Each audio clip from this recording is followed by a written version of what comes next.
I know you increased everything, but what are your goals now? Are you expanding the project, or are you extending your outreach, or what is that? So we're going to expand the project, as well as we want to create spaces where we are adding political education into the actual event. We're going up one floor, yo, where there's actual political education in these classes. We're doing firearm safety, conflict resolution, and de-escalation training. Now people, I think, are starting to get on in urban America, but now that needs to be turned into political power. Now people need to hold their elected officials accountable, or not have them be elected officials in the first place, because of the fact that they have such a very anti-freedom position.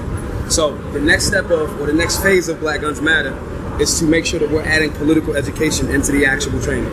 They receive you well, and they understand what you're doing. Are they on board, or they feel like this is an uphill battle? It's not even worth it. No, the most resistance that we get is from the gun community not being as supportive as they should be.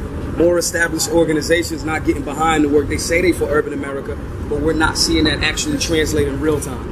But as far as the rank and file people or new people that are putting the work in or starting to become involved in this, everybody sees it as the intelligent move that it is, so we don't get pushed back in that regard. What is your theme for your presentation today? The theme for my presentation today is evolve or die. The reality is the Second Amendment community has to evolve and engage and be better at engaging urban America. If we do not get urban America, we're going to the right. If we do not get urban America involved, we can lose, and probably will lose, this fight. And that's just what it is. So this event here today. Morning. How are you? Good to see you again. Same here. This event today is to get everybody involved in understanding that if the Second Amendment is to exist consistently, what needs to happen is people need to be involved. What's up, y'all? What's up?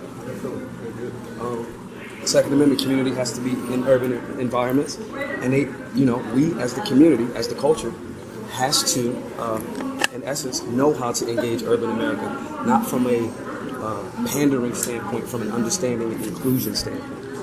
If we're in the gun culture, we're gun people, it doesn't matter. We shouldn't have to have a discussion on how to be inclusive, and I guess that's what you're trying to break down, those barriers. Exactly, because if not, the fact that we already set back because of the fact that we have to have this conversation.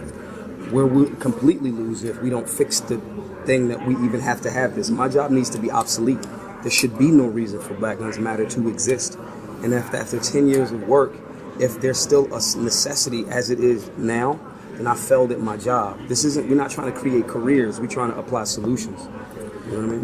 What's the best thing you can give for someone who can be watching this out there? What's the best thing you can say? What's that first step if you want to be part of the solution and not be a part of the problem? Don't go to my website. Don't Google me. Don't do anything.